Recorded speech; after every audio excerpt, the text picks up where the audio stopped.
Hey all, welcome to episode 15 of Custom Card Reviews. In this episode, the Legends of Runeterra make their Yu-Gi-Oh! Debut, Zone from 5Ds gets an upgrade from Time Lords, and a man who gave in to temptation.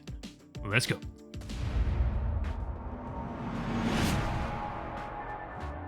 This submission is by Omegalink. This is the Drudomancer archetype, an illusion tribute summon archetype intended on going second and breaking boards. Let's see what we got to work with here. Starting off with Drudomancer Soul Hunter, a level 6 illusion monster. So it has that typical illusion effect. If this card battles a monster, neither can be destroyed by battle. During the main phase, if you control a Drudomancer monster, quick effect, you can reveal this card in your hand and keep it revealed for the rest of the turn. Immediately after this effect resolves, normal summon one illusion monster. You can only use this effect of Drudomancer Soul Hunter once per turn. If this card is tribute summon, you can target one card on the field, send it to the grave, then banish one card from either grave. Next up is the Drudomancer Soul Tamer. If this card battles a monster, neither can be destroyed by that battle. You can reveal this card in your hand and keep it revealed for the rest of this turn. Discard one card, and if you do, add one Drudomancer from your deck to your hand, except Soul Tamer. You can only use this effect of Soul Tamer once per turn. If this card is tribute summoned, you can set one Drudomancer spell trap directly from your deck. Then you can destroy one spell trap on the field, and that is a level 5. Now we get into a level 2 Drudomancer Soul Wisp. If you control no special summon monsters, you can special summon this card from your hand. If this card battles a monster, neither can be destroyed by that battle. If this card is normal or special summon, you can add one Drudomancer spell trap from your deck to your hand.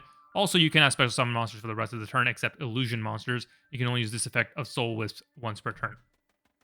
Then we have Drudomancer Soul Spinner, a level 8. If this card battles a monster, neither can be destroyed by that battle. You can reveal this card in your hand and keep it revealed for the rest of this turn. Discard one card, and if you do, special summon one Drudomancer monster from your deck, except the Soul Spinner. You can only use this effect of Soul Spinner once per turn.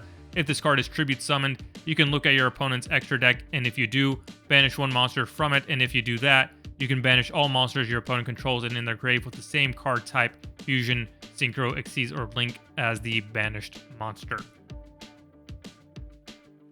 And then we have a level 3 Drudomancer Soul Guide. If you control no special summon monsters, you can special summon this card from your hand. If this card battles a monster, neither can be destroyed by that battle. If this card is tributed, you can target one other Drudomancer card that is banished right in your grave, add both it and this card to your hand. You can only use this effect of Drudomancer Soul Guide once per turn. Now we get into the spells. Drudomancer Spirit Journey, a continuous spell. When this card is activated, you can add one Drudomancer monster from your deck to your hand. You can only use this effect of Drudomancer Spirit Journey once per turn. If you attribute a monster for the tribute summon of a revealed Drudomancer monster, you can tribute one monster your opponent controls even though you do not control it. At the end of the damage step, if an illusion monster you control battles an opponent's monster, you can return your monster and the opponent's monster to the hand. Envy of Drudomancer, a quick play. Target one face-up special summon monster your opponent controls. Negate its effects until the end of this turn. Also, if a Drudomancer monster is revealed in your hand, you can take control of that monster until the end phase. If this card is in your grave, you can target one level 5 or higher illusion monster you control or in your grave. Set this card, but banish it when it leaves the field. And if you do, return that monster to the hand. You can only use this effect of Envy of Drudomancer once per turn. And then Drudomancer Eulogy is a quick play spell. Target one spell trap your opponent controls, destroy it. If a Drudomancer monster is revealed in your hand, your opponent cannot activate cards or effects in response to this card's activation. If this card is in your grave, you can target 3 of your illusion monsters that are banished and or in your grave. Set this card, but banish it when it leaves the field. And if you do, shuffle those targets into the deck. You can only use this effect of Eulogy once per turn. And then finally, Drudomancer Respite is the counter trap of the deck. When a spell trap card is activated while you control a level 5 or higher illusion monster, negate the activation. If you do, destroy it. If a Drudomancer monster is revealed in your hand, you can activate this card from your hand. If this card is in your grave, you can set this card, but banish it when it leaves the field. And if you do, immediately after this effect resolves, normal summon one illusion monster. You can only use this effect of Drudomancer Respite once per turn. And I lied, there is actually one more card here. Drudomancer Soul Echo, a continuous trap. During the main phase, you can immediately after this effect resolves, normal summon one illusion monster. You can only use this effect of the Soul Echo once per turn. Drudomancer monsters you control gain attack equal to half their original defense once per turn during the end phase. Return one level 5 or higher illusion monster you control to the hand or destroy this card. If a Drudomancer monster is revealed in your hand, you can activate this card from your hand. And now, let's jump back up to the top. So listen, man, I think this is really well done. I don't have too much feedback on the cards. I'll go through the little bit that I did note in my head. But overall, I think your monster lineup is really good. The Soul Hunter, Soul Tamer, Soul Wisp, Soul Spinner are all really good cards. It's the Soul Guide where I have a bit of a hesitation here, where you have, if this card is tributed, you can target one other Drudo card Drudomancer card that is banished from your grave, add both it and this card to your hand.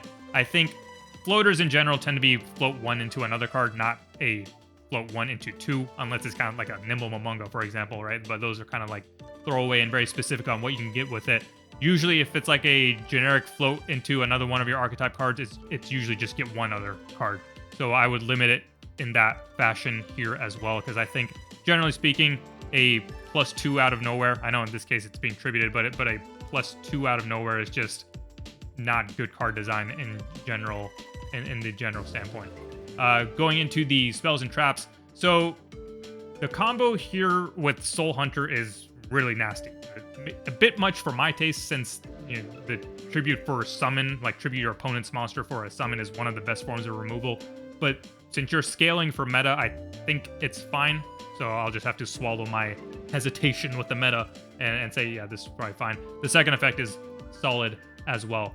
The Envy, so this is more so what I would expect from an effect that effectively lets you tribute off your opponent's monsters. Of course, I see the value in having two different cards that let you accomplish that, and they accomplish it in different ways. So I get all that. That's cool. This is just more of my speed when I think of, yeah, it makes sense. You have a tribute summon-based deck, so you're going to want to try to leverage your opponent's monsters to tribute off, and this is the kind of card that I think is a better design from a better design standpoint. The second effect, so kind of to the soul guide that I was talking about, the bouncing the monster from your field to your hand, that's fine. It's the one that getting it back from your graveyard. So then you get a monster back from your graveyard, and you get this card back from your graveyard. So again, it's your out of the nowhere, too easy +2 that I think is just, it would be better to just limit it to bouncing the monster from your field. Or if you do want to incorporate getting something back from your grave along with this card, then I would put some other condition or restriction around it. Eulogy. So this has actually came up a couple of times in the last episode, I believe, but it's worth mentioning. With 3 copies of MST and 3 copies of Cosmic Cyclone, you're not breaking the game by introducing a third card that accomplished the destroy one spell trap effect. But from a design philosophy standpoint, we almost never see Konami give archetype-specific cards a generic effect without there being some sort of stipulation on it. Like, you need to control an archetypal monster, or in your case, maybe you can only activate it when you have a revealed Drudomancer. So again, not breaking anything here by effectively having 3 more MSTs running around. But like, I don't think people are going to start running 9 single card ST removals, and then on top of that Twin Twister as well. But just from a design practice, I think it's worth following, since you never know how the meta is going to shape over time. So don't take generic staples. I know it's not a staple in this meta in this day and age, but what are effectively considered staples in any particular meta, and turn them into and put them on your archetype card without giving them an archetype specific condition or cost related to them. Otherwise, the card is fine. Respite, I don't think there's any card that just sets itself back from the grave without some condition or cost. Like your previous 2, while I don't necessarily agree with, what was it, the Envy, but Envy and Eulogy both have some sort of way to get it back to your field, but there's a condition or cost attached to it. This one just does it by itself. So it just kind of seems odd to me. So I would put a condition or cost on here. And typically, I feel like it's also, at the very, very least, you should have it so you can only use one effect of Respite once per turn and only once that turn. But I think putting a cost or condition on that recursive effect would be good. Otherwise, it's a great design in order to get a normal summon on your opponent's turn. I think this is a great card for the deck, and Soul Echo is another solid card for the deck, both in terms of extending and recuperating your resources. So onto the grading. Like I mentioned at the top, this is a really well done archetype. You certainly don't need my help. You know what you're doing. So it's just a pleasure to go through a really well thought out archetype. And so for the design, I give it a 9. I really enjoyed this archetype. Cool premise and theming. A dedicated illusion archetype is nice to see. Strong but simple cards without text overload. So it's just really well done here. The creativity, I give it an 8. Not the first deck to try and tribute opponents' monsters. Obviously, that's a thing that's been done at least once or twice. But a neat spin on it nonetheless. And looks like it'd be a fun fun deck to play as a control deck in an otherwise combo heavy meta. So well done on that. And then the balance, I give it an 8. By your form, I recognize you're going for a high power deck, a deck that could stand its own in the meta. So I took that into consideration. I think everything here is pretty reasonable. Stands a couple of small things with the +2 on floaters that I pointed out. But with a 988, that gives the deck an average score of 8.3. Thank you, Omegalink, for your submission.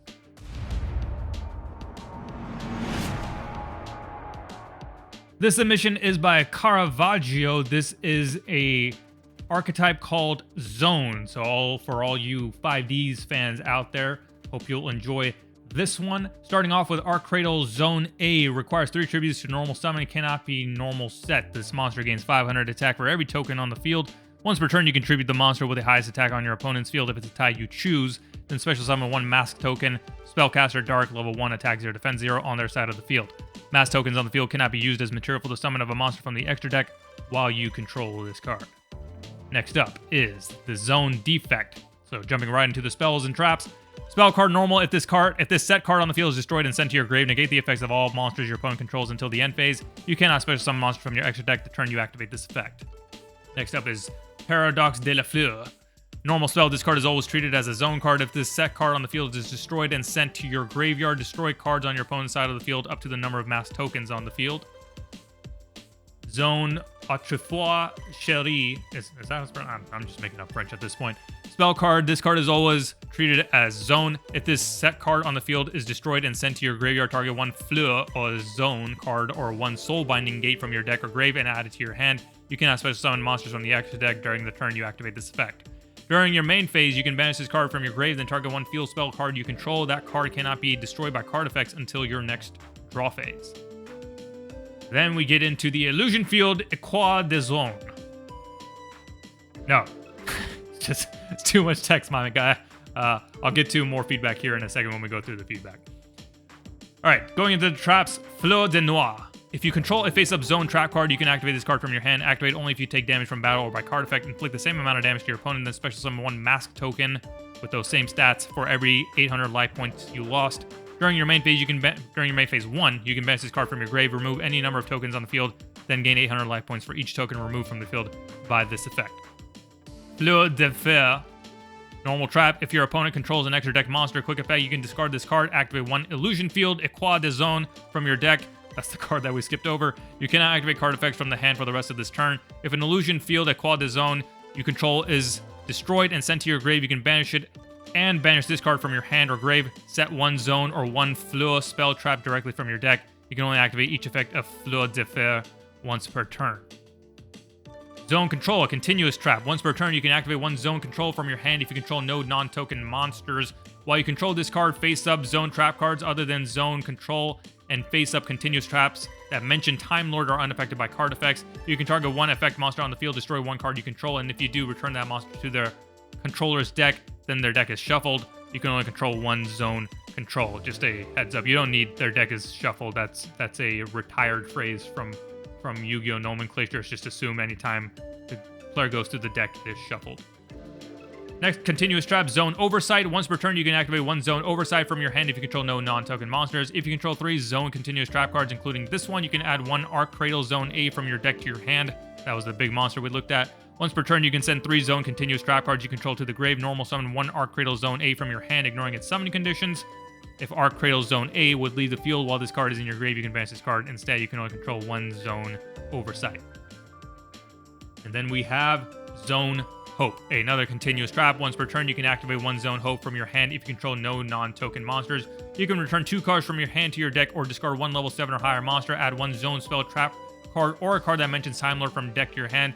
You cannot special summon monsters from your extra deck the turn you activate this effect. Mass tokens you control gain 500 attack for every face-up continuous trap on the field. You can only control 1 Zone Hope. Let's jump back up to the top. Your boss monster. I think it's a great boss monster. Well done on the boss. Defect. I really like this card, even like outside of your archetype. I think this is a card that should exist. If this set card on the field is destroyed and sent to your grave, negate the effects of all monster opponent controls until the end phase. Great generic card that I think a lot of decks, especially the ones that can leverage the self-destruction aspects of their own effects, could destroy this card and really make use of this. For your archetype, it works great as well. I just really like this card. It's a well thought out card. Paradox de la Fleur. Great card. Not as generic since it requires mass tokens being on the field, but just for your archetype specifically, it's a great card design.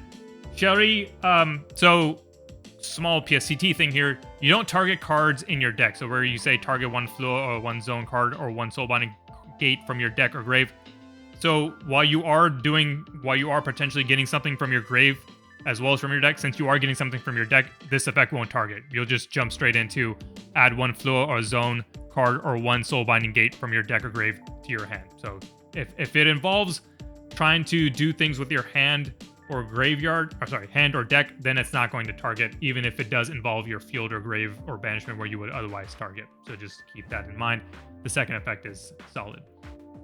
All right, Illusion Field. So this is the one that I solemn judgmented. Here's the thing about this. It's massive text, so I didn't read it. I don't think other people that you're playing are going to read it, or they're going to get really frustrated if they do have to read it. I did skim it though. I recognize that it's a mass token generator, which is one of my questions as I was going through the cards, how many cards you're going to have to actually generate those tokens. So that's good. Being a field spell, clearly it's a pivotal piece to the deck. So definitely I encourage you to strip away something here because, like I said, folks just aren't going to want to read this. The longest spell that exists at the moment is Golden Castle of Strongbird. That's 115 words. This, based on your most updated version in Dueling Book, is 187 words. So that's over 63% more text on the spell that currently has the most text. So gotta cut something here. Fleur de Noir, I think this is a solid card. The Fleur d'Enfer, you don't need to stipulate here that it's a quick effect. Trap cards are just assumed to be spell speed 2 at a bare minimum, even if they're in your hand or in your grave. So that's, other than that, it's a solid card. The going into your continuous trap. So this has come up before as well. You can't reference words that are mentioned by another card. So in this case, Time Lord. Like Time Lord is a archetype name. It's a bunch of monsters that share that name.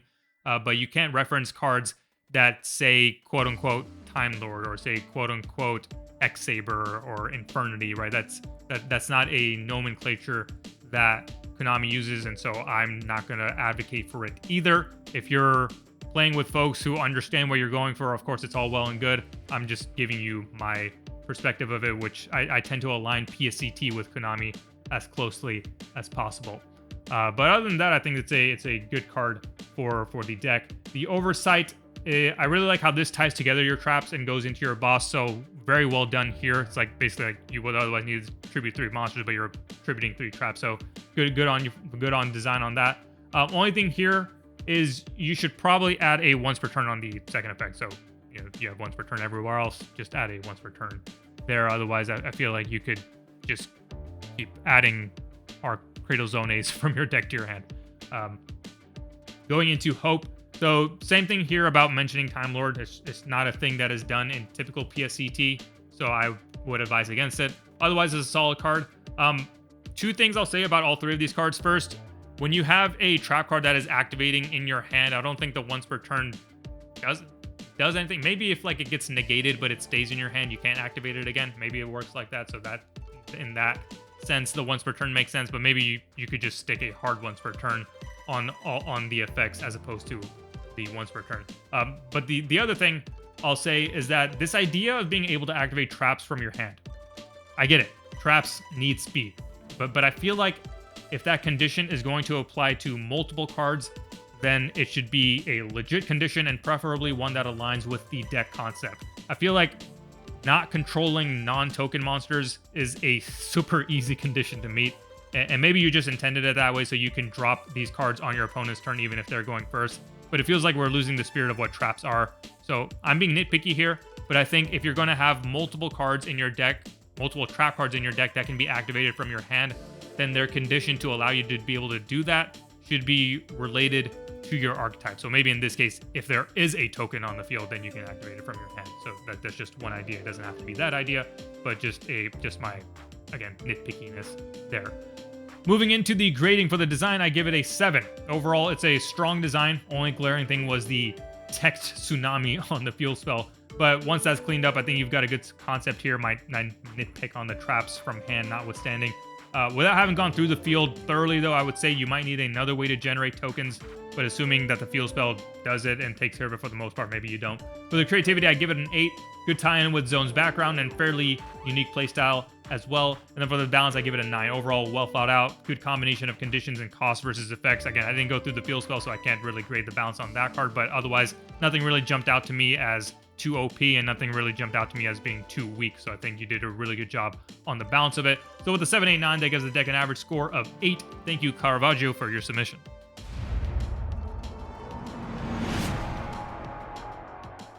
This submission is by Skeith. This is the Temptress archetype. This submission actually came with some lore, so I'm going to read that out for you all. The story stars Ignarous as he journeys to the main church of the land, but along the way, he unknowingly meets each of the 7 Temptresses, 7 women who were created by the god of the lands to be a trial for the people to overcome, whether alone like Ignarous or as a group. Ignarous becomes the titular innocent sinner when he falls for Temptress temptation. In the case of Ava, he accepts her cursed gold, but he gives away this gold to a nearby town that desperately needed it. This continues with each Temptress each time, falling for the temptation, but using the thing given in the opposite way as intended. The story ends when Ignarous reaches the main church, where they find him unclean and mark him as a traitor. At his lowest point, Ignarous receives a divine boon/curse, transforming him into the Temptress Knight, Despairer, making him into a new champion to the Temptresses. The Temptress Beast are the guardians of the Temptresses. They only show up when the Temptress is in danger, but because Ignarous isn't a danger to them, he never meets them. Alright, so let's jump into the cards, starting off with Ignarous, the Innocent Sinner.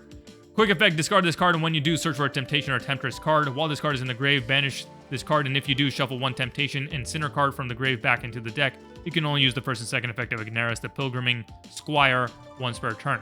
Then we have the other form of Ignarous, the Pilgriming Squire. Wait, hold on. Okay, so this should say hard once per turn on the Ignarous Innocent Sinner. Now we get to the Pilgriming Squire. Quick effect, discard this card, and when you do, add a Temptuous card or Sinner to your hand. While this card is in the grave, banish this card, and if you do, shuffle 1 Temptuous and 1 Temptress card from grave back into the deck. You can only use first and second effect of Ignarous, the Pilgriming Squire, once per turn. Now we have our Temptress Ava. Cannot be special summoned, can only be special summoned by the effect of Temptuous Offer Greed. Once per turn, quick effect, inflict 500 life points to your opponent for each card in their hand. While this card remains face up on the field, your opponent can't add cards to their hand outside of their draw phase. This card is unaffected by card effects played from the hand.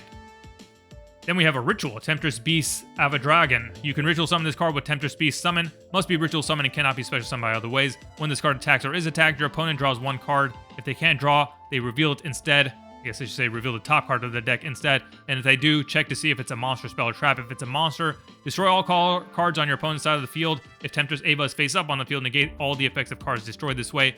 Spell, draw 2 cards. And trap, you can activate trap cards from your hand this and next turn. Then we have a fusion, Temptress Knight, Ignarous, Mammon. I would just say Temptress, I believe, is a woman. So I don't know what the male equivalent of a Temptress is. Tempter Knight? I don't know if that sounds good. Whatever. Materials are Ignarous, the Innocent Sinner. Must first be special summoned from your extra deck by attributing 1 Ignarous, the Innocent Sinner, while Temptress Ava is on the field. This card can attack up to the difference between each player's hands, I guess the number of cards in each player's hands. While Temptress Knight, Ignarous, Mammon is face up on the field, Temptress except Temptress Knight cards cannot be destroyed. Once per turn, quick effect, discard 1 card, and if you do, this card can attack directly, but its attack is halved. I guess you should clarify here, is it halved for permanently? As long as it stays face up on the field, is it halved for that battle phase? Is it halved for the turn? Just clarify what you meant there. Going into the spells and traps, Temptation, Ava's Coin Purse, a quick play spell. Your opponent draws 2 cards, inflict 500 life points for each card your opponent has drawn this turn. Only 1 copy of Temptation, Ava's Coin Purse can be played per turn. Temptress Beast Summon, the ritual spell. This card can be used to ritual summon any Temptress Beast ritual monster. You must also tribute monsters from your hand or field whose total levels exactly equal the level of the ritual monster you ritual summon, or you may shuffle 1 face-up Temptress or Ignarous monster from the deck. Temptuous Offer Greed. Your opponent draws 3 cards. Special summon 1 Temptress Ava from your hand, deck, or grave. Temptuous Offer Greed can only be played once per turn. Then we get into the traps, Charity of the Sinner. Your opponent draws 2 cards. If this such card in its owner's control has left the field because of an opponent's effect and is now in the grave or banished, draw 2 cards. And then finally, we have Ruinous Temptation, Ava Scheme, a counter trap. When a pot or jar card is activated that would draw cards, negate that effect. Let's jump back up to the top. So, your Ignarous, other than the little typo here, solid, and your Squire, both your Ignarous cards I think are solid. They're kind of like the opposites of each other, wherein they search something else and they shuffle back something else. The Ava, so one-way floodgates, especially on like a pivotal mechanism, like adding cards from deck to hand, is dicey. Given how it's summoned by a spell that allows your opponent to draw 3 cards, and this card itself doesn't have much protection, I think it's fine. So overall, I think this card is fine. Avadragon. So tread carefully with the whole activating trap cards from your hand. We've seen that become a bit of a nuisance in the past. Otherwise, I think it's a good card. It's pretty strong, but I think it's fine for the deck. The fusion monster is I think it's fine, other than the little joke about the Temptress being a woman or a man. I think it's fine. The coin purse. Only question I have here is if you intended for the hard ones per turn to be worded like this. Right now, it's worded like if you activate it, then your opponent can't activate their own copy at the same turn. Like typically hard ones per turns are worded like you can only use or you can only activate such and such card once per turn. But this is worded like between both players, it can only be activated once per turn. Just a little quirk. I don't think it matters too much, but just thought I'd point it out. Beast Summon, I think it's fine. Your standard ritual summon, you also have an archetypal way to shuffle back your Temptress or Ignarous monsters into the deck to bring out your ritual monster. Temptress offer Greed. Same thing here on the hard ones per turn. Otherwise, I think the card's fine. As I think about it, I think it's pretty nifty how this card gives your opponent 3 cards, and then Ava prevents your opponent from adding any more. It's kind of like the name suggests. It's like an offer, right? Like you get your 3 cards now, but now you can't add any more cards. So I think it works out. Charity the Sinner. It's fine. I think you could give yourself maybe some other benefit by giving your opponent draw 2 cards. Otherwise, it's basically like a gift of greed. I know it has that other effect as well, but I think you could help yourself out here with some other effect by giving your opponent those 2 draws. And then the Ruinous Temptation. I suppose this is what Jar Robber should have been. But yeah, makes sense to have a card like this, even if not in the archetype. I feel like a card like this should just exist in Yu-Gi-Oh! In general, so cool with this card.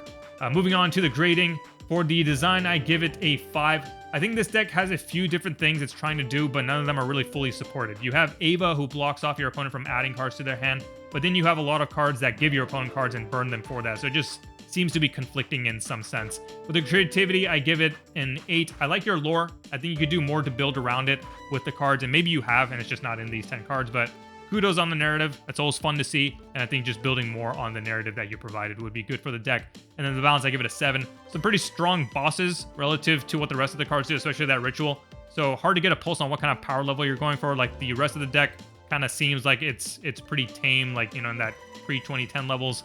But then the boss is just like really, really powerful. So overall, I think it's mostly fair, but it was just hard to get a pulse of what you were going for, whether you wanted something more relevant in today's day and age, or if you wanted something more in line with things in the past. So with a 5.87, that gives the deck an average score of 6.7. Thank you, Skeith, for your submission.